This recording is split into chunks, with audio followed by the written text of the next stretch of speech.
Okay, guys, so today, what I really wanted to spend some time getting the chance to talk to you about was the mechanism by which this novel coronavirus that has now been named SARS-CoV-2 infects people and causes the disease COVID-19. Whoa. Okay. And so one of the things that we have to address to start off with, first of all, is that this is a novel virus. It's never been seen before in humans that we know of, anyway. And so we're learning new things about it every. This information that I'm going to be presenting to you is strictly from scientific literature that has been rapidly published in pretty much record time. So as of April 2nd, it is up to date according to notable publications, including CDC, World Health Organization, National Institute of Health, and then some of the other larger publications like Science Magazine. What we do understand about this virus is that we know that it is transported through respiratory droplets. So people can get this by someone touching their face or nose and then going and touching something else, and that being left on the surface, and then that droplet somehow getting into contact with another human host. That viral particle is then going to travel into the host, down into the respiratory system. And it's specific to the respiratory system because it can infect only in a number of cells, just a select few of cells. So the respiratory system is composed of the lungs, obviously, and the lungs are broken down into what we call the bronchioles. So these larger kind of transporting vessels that you can see here. And then at the end of those bronchioles are alveoli. And so these are little air-filled sacs that exchange gases from breathing in and breathing out. So obviously oxygen is going to come in and oxygen is going to come in and carbon dioxide is going to be released as a waste product. So for this, what we have to do is we have to actually zoom in as if it were microscopic on an alveoli to see one alveoli up close. Now, these are made up of these epithelial cells. So just to be clear, the alveoli is made up of a very thin layer of epithelium. And I want you to pause and just kind of think, why might it be beneficial for the epithelial layer to be thin? Now I'm letting you pause, but I want you to think about it that, remember, we're exchanging gases here. So oxygen has to be able to get through very easily, and we want carbon dioxide to be able to get out really quickly from our bloodstream. So we don't want it to have to go through very much. So the alveoli are these like air sacs that are the end of the bronchioles that are made up of this thin layer of cells. There are two types of cells that make this up. We have what's called our we have what's called our type 1 pneumocyte, and that makes sense. Anything that starts with this pneum, right, pneumonia, pneumatic, these are going to be lung types of cells. So the pneumocytes make up these alveoli, the type 1, but we also have, and so this is a type 1 pneumocyte, this is a type 1 pneumocyte, etc. Those are all the type 1 pneumocytes. And then we have another type of pneumocyte, which is called a type 2 pneumocyte. And you can see it here. It's definitely got a different structure. And that's because it has, well, guess what? A different function. And so this type 2 pneumocyte actually works to secrete what is called surfactant. And we're going to talk about this in depth here in just a second. But surfactant is basically this green layer that you're seeing on the edge of this alveoli. And it's not so much a mucus. It is made up of lipids, and we'll show that in just a second. But just keep this in mind for now, that type 2 primarily make up surfactant. But type 2 cells are only about 5% of the alveolar cells. So now what we're going to do is just imagine that that virus now, it has gotten into the alveoli by either breathing or touching your mouth and, you know, getting it in that way. And it's traveled through your bloodstream, however it's gotten there, and it is now at your type 2 pneumocyte.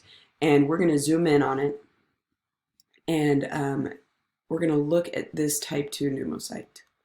So recall that all of our cells have different types of surface receptors.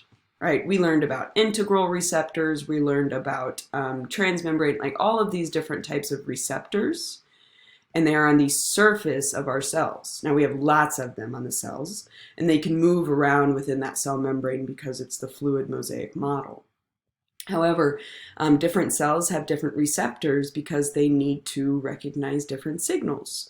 And remember that the receptors just really receive those signals for whatever it is that that cell is going to do. In specific, on this type 2 pneumocyte, we have a very specific type of receptor that is called an ACE2 receptor. And that's what I've tried to indicate as this big brown blob here. Okay, and so this ACE2 receptor is going to typically, it just receives normal cell signals for different metabolic reactions within the pneumocyte. But our virus, our SARS-CoV-2 virus, through its evolution, has created its own surface receptor that... Okay, so I'm having a few technical difficulties, but I'm going to pick back up here in that the virus has evolved to have this protein on its surface that is called the spike protein. And the spike protein is specifically made to only be able to bind to the ACE2 receptor. This guy is going to come back and be really important here in the next few lessons. But once it binds to that receptor, just like any other normal thing might happen, it goes into the cell through endocytosis. If you need to, pause and refer back to your notes to think about what endocytosis is. And remember that it's going to be engulfed in this package, and then it's going to be taken into the cell. Now, what happens once it's in the cell is that this cell is going to recognize and start breaking this virion, or the virus capsule, apart. Once it does that, it's pretty crazy in that that virus capsule now releases its single-stranded RNA into the cytoplasm. Now you might be thinking to yourself, well, Mrs. Roper, I really don't know much about RNA yet. Exactly. And that's what we need to investigate here in our learning to be able to understand just what it is that's going on here, okay? But it's going to do, the single-stranded RNA is going to be released, and I want us to really start learning and diving in. This is going to be a part of emphasis and focus here. What's happening inside of this process? But for now, we're going to do an overview of it, where we're just going to say, okay, that single-stranded RNA is going to go to the ribosome, which hopefully we remember is the protein-making machine. Okay, and as this ribosome reads this RNA, it is going to create all of the viral proteins that are necessary to assemble a new virion, or multiple new virions. But notice we don't have any more RNA. We can't just come up with RNA out of nowhere, and ribosomes cannot make RNA. So we need another little thing here. And that's where we actually have something in our cells called an RNA-dependent RNA polymerase. Again, I want you to recognize that I know you might not know some of these terms yet. And that's because this is an overview where we're going to be learning to understand what this process is. But the RNA-dependent RNA polymerase makes a bunch more RNA molecules. And as these new RNA molecules are made, the cell is now going to use its own machinery. All of its machinery has been hijacked. This cell isn't doing its job anymore, and it is going to release new viral particles into that individual. Well, guess what? It's going right out into the lungs, right?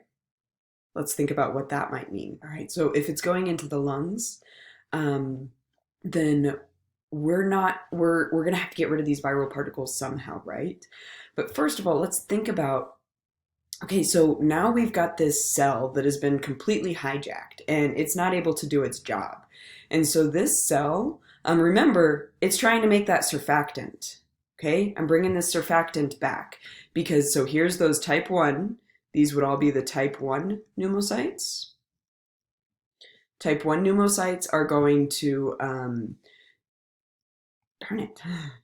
our type 1 pneumocytes are going to create that surfactant. And the reason that surfactant is so important is if you zoom in here and you look, remember, we're constantly breathing in lots and lots of moisture. And so our alveoli are actually lined with this water layer. Well, think back to our water unit, right? Water is able to be cohesive and adhesive. And remember, whenever water coheres together, that means it is sticking to other water molecules. Well, if we didn't have this surfactant layer here, well, those water molecules would essentially be able to just stick in together. And we wouldn't have this nice round balloon that we have. And instead, we would get this deflated, so I'm going to draw this right here, we'd get this deflated alveoli like this. Do you think you're going to be able to breathe very well with an alveoli like this? No, because it's going to be deflated in on itself. Okay? So that's really the first part of what this virus does to our cells. And it's going to do a lot of other stuff too. The thing is, we've got a lot to really cover in this unit that we can dive into using this virus mechanism. So from this first video I'm releasing to you guys, the very first thing that we're going to be talking about, first of all, is going to be our response. We've already begun this discussion, but number one, we need to really start addressing, okay, what happens once an invader comes into our body? The immune system. Okay, for us looking at those IB statements, that's going to be topic 6.3 and 11.1. The next thing we need to do is we need to learn about how we breathe, or gas exchange. Okay, and then the next thing we're going to be looking at is going to be proteins, because look at all these things we've looked at that have proteins in them, our spike protein, our receptor protein, just everything in our body is made up of proteins. Then next, I want to start really looking at how are proteins made and how does that relate to DNA?